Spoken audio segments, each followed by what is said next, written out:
İmam Əli əleyhissalam buyurur: Sizə verilən fürsətlər göydə olan buludlar kimidir. Göydə olan bulud görünür. Bir anlıq görürsən yoxa çıxır.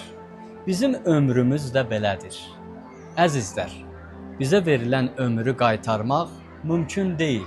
Hətta bir dəqiqəsini qaytarmaq istəsən, bütün ömrünü versən, əlində olan bütün nemətlərini versən, bunu qaytarmaq mümkün deyil. Elə isə bu barədə düşünək. Nə qədər ki nemətlər bizim əlimizdədir, idarəçilik öz əlimizdədir, özümüz eləyə bilərik, proqramlaşdıraq, gec olmamış ömrümüzü səmərəli işlərə sərf edək və öz ömrümüzü Allah istəyən kimi xərcləyək. Elə xərcləyək ki, sonra qiyamət səhnəsində peşmançılığımız olmasın. Deməyək ki, ilahi, kaş mən bu verilən ömrü sən istəyən kimi xərcləyərdim. Nə qədər ki gec olmayıb, bu barədə düşünməliyik. Allah amanında qalın.